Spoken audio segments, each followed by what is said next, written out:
I'm at Sandalford, an institution in the Swan Valley and one of the oldest wineries in Western Australia. There's a lot going on here, from delicious wines to great food and weddings, so I'm keen to go and have a look.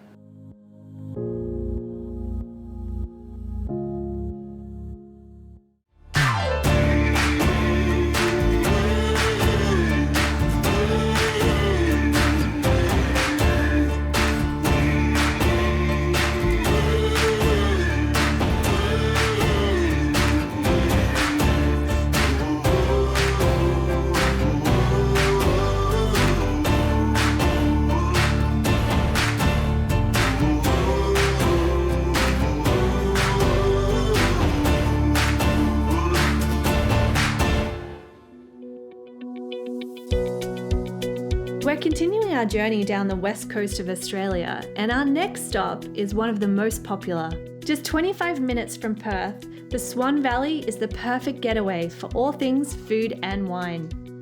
The Swan Valley has a warm Mediterranean-style climate and rich fertile soils, so it's no surprise the region has claimed its spot as a leading producer of a vast range of premium wines. And what better place to start than Sandalford, one of the state's oldest wineries. There's a lot to see here, and first up I'm meeting Grant to get a quick rundown.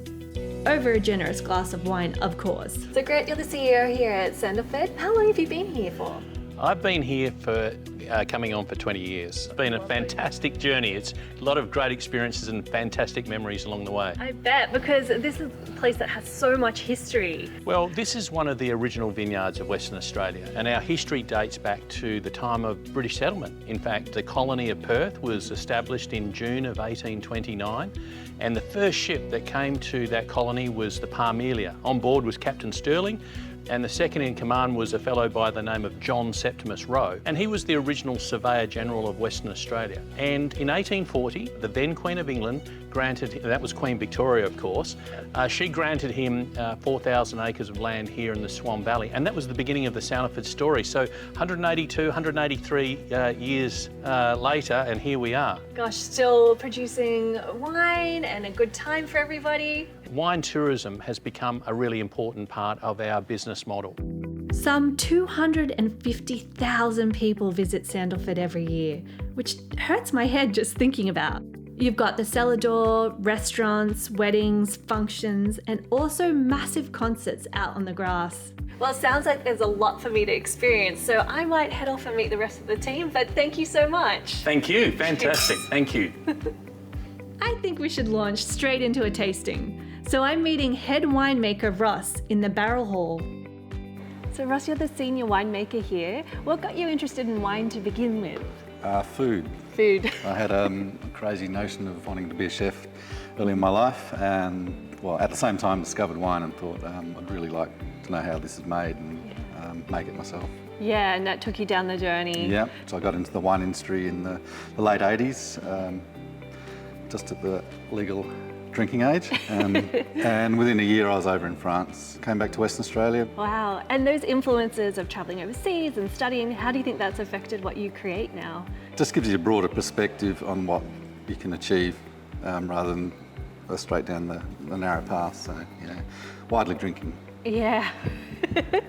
And I'm interested to hear about what your ideas are when you create.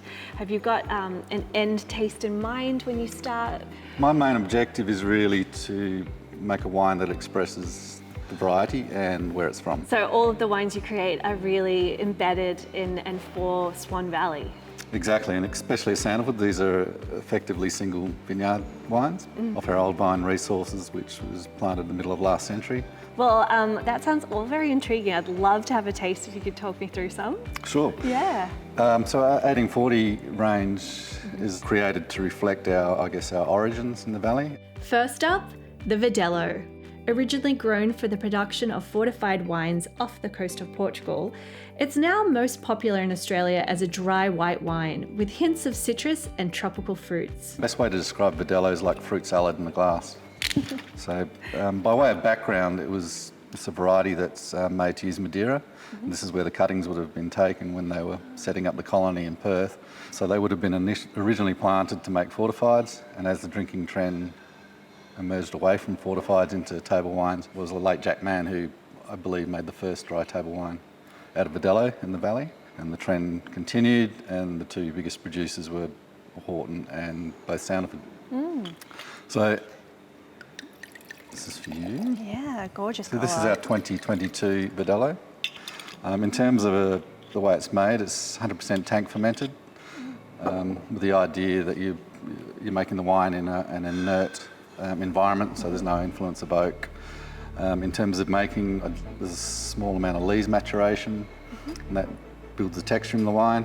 Generally bottled pretty early, about middle of the year, and it's in the market a couple of months later.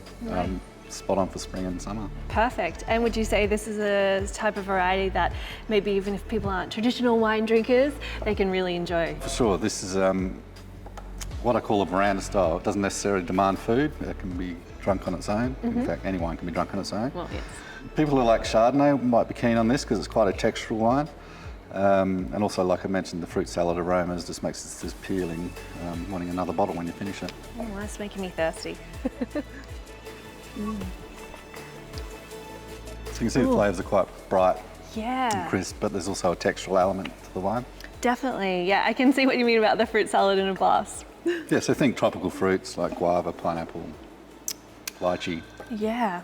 Very, I mean, I think you could drink it any season, but definitely I could feel the summer rays on me when I'm just drinking this. It's really nice and bright. In fact, let's do just that. I'm taking the Verdelho out into the vines to chat with Ben, the vineyard manager. So Ben, you're the vineyard manager here. How long have you been working at Sandalford Wines? I've been here for 25 years now. Wow. Yeah, so I came pretty much straight from school. Oh, really? Yeah. And what drove you to get into the industry? My parents showed me the right way to go. They basically, we had some farms down in Mount Barker, so farming was one of the things I always loved to do as a child. So Mum thought, well, you'd love to work in vineyards, and she brought me down to the Swan Valley, and yeah, that was the start of it all. Oh, I love that. So always in the Swan Valley too? Always in the Swan Valley. And what do you think sets the Swan Valley region apart from some of the other regions? Oh, look, we have these lovely alluvial soils through the Swan here. So we have the richness of the soil, lovely warmth here to work with as well. We do grow Chenin and Verdelho, which are very widely known around the Swan Valley, mainly because they do retain lovely acid, and they also do handle the heat very well, being Swan Valley being a warm area to grow fruit. So they're the varietals that really suit the area. There are other varietals as well, and there's some newer varietals coming into the areas as well that really do handle the heat, with everyone knowing that we're getting warmer and warmer. So. Yeah, great. And so what do we have here? What kind of vines are we growing? These are some of the oldest vines we have on the property actually. Really? These were planted in the 1960s.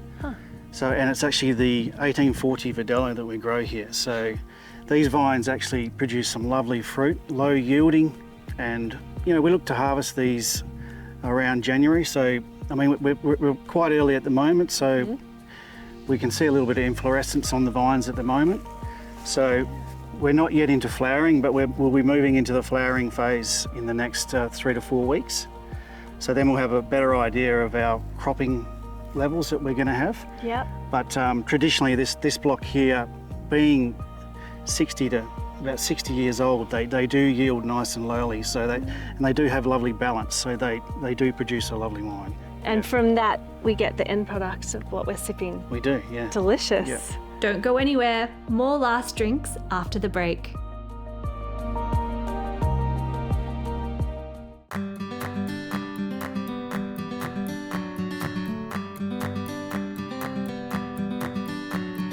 I'm at Sandalford in the Swan Valley, where it's not just about the wine. So I'm catching up with Executive Chef Alan in the award-winning restaurant. So Alan, you're the Executive Chef here at the Sandalford. How long have you been working here? I've been here for 2+ years now. I guess I started with the new development of the restaurant and this side of things. Also all the function packages, all of that. But the big redevelopment, I think we spent about $3.5 million on all the changes as far as the cellar door, the restaurant, and so yeah, I come on board for that. It was pretty exciting. That's great. And where did your love affair with food start? Back in my childhood, I would say, to be honest. Yeah. I've got an Italian background, all those family gatherings. We were producing a lot of our own food, and I just remember a lot of that. Cooking with family, trying stuff straight out of the garden, straight off the vine, things like that. So it started a long time ago. Yeah, it's been a long time coming. And is it that sharing that you love, creating something? I do love that. I like, it's like produce. It all starts with the produce for me. So when you're getting great produce that is local, fresh, off the vine, it's in season, you just can't beat it. Yeah, definitely. It just makes my job easy.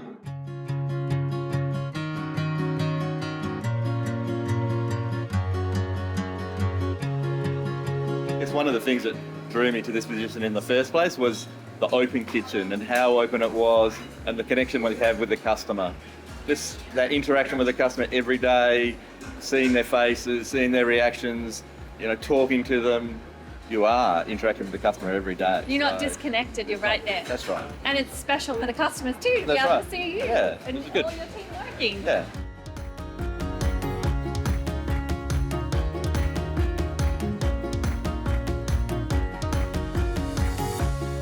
There's a level of expectation as soon as you come down the driveway here. You look, it's all beautiful, everything's pristine. So there is an expectation straight away. So for me, we're always trying to over-deliver on that. On an average week? On a maximum week, 4,000 covers in a week. If I've got a concert on with 2,000 VIPs, restaurant full, weddings going on, it's very hectic. We run 2 separate teams pretty much, a function team, a restaurant team. Yeah. We have a full pastry section in here. Everything gets made in-house. I think in particular, a lot of work goes into our desserts. Not many people have a focus on desserts out there anymore, so we put special attention into that. With an emphasis on fresh, local food, the menu changes seasonally. The menu process isn't a short one. We go through dishes with all the staff. We do a testing on every dish prior to it. It might take 2 or 3 times to tweak it to get it how we want. But it's a large process because it's not just being able to produce it once. It's being able to produce it when you've got 400 people in the restaurant. Yeah. So to have that consistency, the work has to be done prior. When I've just finished the last menu and got it on, I start on the next menu pretty much. I've already started. I already know what's coming up, what's coming in season, so I'll start the ideas and get them down, and then when the stuff comes into season, we'll start plating and producing and working from there. Well, I think I'll let the chefs crack on in the kitchen. Back in the barrel hall, Ross has another 1840 for me. This is our Rosé. So Rosé has seen a phenomenal amount of growth in the last 10 years, come off a very low base, to being a very popular wine style. This particular Rosé is made from Grenache, from our Grenache planting. So Swan Valley has a history of Grenache going back over 100 years. Our vines aren't quite 100 years old. The secret of making Rosé, or a good Rosé, is judging the amount of time you leave the juice and skins together. So the longer you leave the juice in contact with the skins, the darker the colour it will be. Grenache is not a deeply coloured variety, so we can have probably a little bit of flex in managing our processing to get the right result. In terms of fermentation, this is also done in tank, a stainless steel tank, so we want to get the best expression of the fruit. When the fermentation's finished, we also leave a bit of time, around about 2 months on lees in tank, just to build the texture into the wine and a bit more interest, and then we'll bottle this middle of the year, perfect timing for spring. Oh, gorgeous. It is a beautiful colour there. Lovely pale colour, it's what we call pale salmon pink. And you think rose petals, slight strawberry character. The key to picking this is waiting to get the flavour ripeness. So what we do is pick for rosé, maybe in the 2nd week of February, and out of the same vineyard block we'll leave the fruit on the vines for another fortnight, get more sugar and more colour to make a dry red, but we want to really nail that window to make a beautiful, bright, fresh rosé. You're a scientist. Well, it was a science degree I did. Yes, very much so. That precision, it really pays off. Beautiful summer drink. And also, never be afraid to put some ice blocks in this. There's enough flavour to carry that dilution and it'll keep your wine cold. That's really delicious. It's a gorgeous flavour and gorgeous colour too. Might as well take this one out to Ben too. Now these vines look a lot younger. Yeah, these were planted in 2018. So this was a variety, Grenache, which is really starting to take off again. It was quite popular in the Swan Valley in the earlier days. It went through a bit of a lull, but it seems to be coming right back now. It goes into our Rosé currently, yes. Wow. This is the finished product, yeah. And so what stage are the vines in at the moment? Well, at the moment they're basically showing their inflorescence. So they're moving towards flowering. So this particular variety, Grenache, tends to throw a lot of fruit, so it's quite a prolific cropper. So we've just got to be careful here with how much fruit we actually do get off Oh, these wow. vines. So we do actually go through and we make sure that we clean up some of the shoots off them. So Yep. we take a number of shoots off, which we're actually going to be going through and doing this very shortly, actually, probably in the next couple of days. So we go through and take off what we think in order to get the right balance. So it's all about getting the quality in the fruit. Lovely. And what's it like working with a newer vine compared to those older vines? Well, they need a little bit more work and a bit more.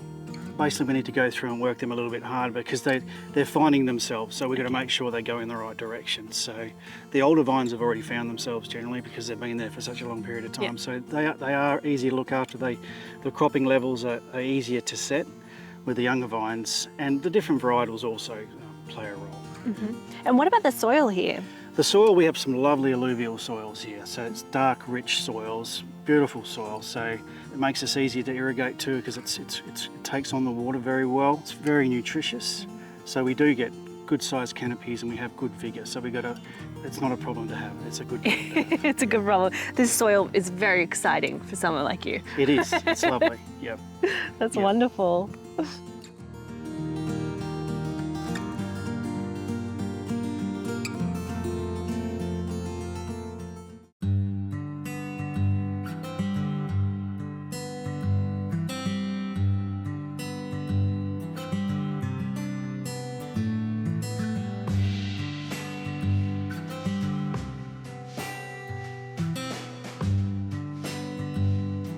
Sandalford is not just about the wine, but the experience. So I'm chatting to Bridget about what's on offer.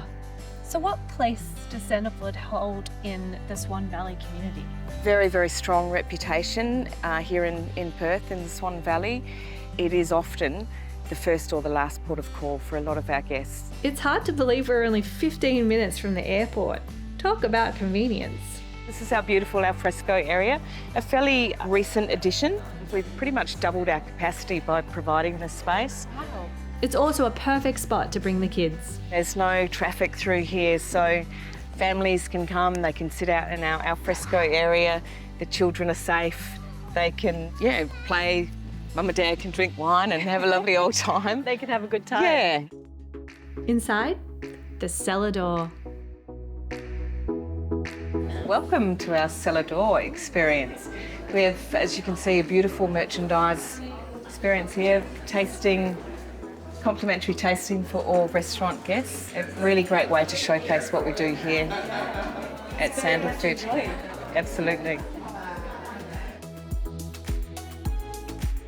There's some beautiful spaces inside.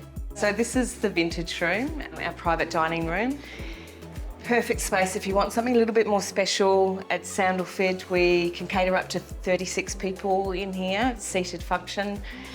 Just a bit exclusive, as you can see, a beautiful outlook and a lovely just extension of something just a little bit more special.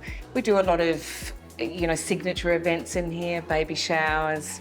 We've done small weddings, milestone birthday celebrations, but it is a beautiful space.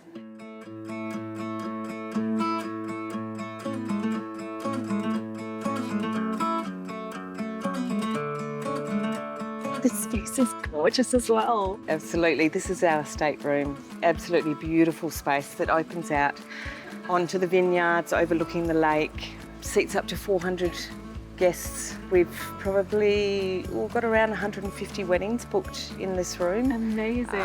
Over the next 12 months, so it's very popular. And the beautiful landscape sort of, outside, the bones of the room are beautiful. It's a very, very popular space.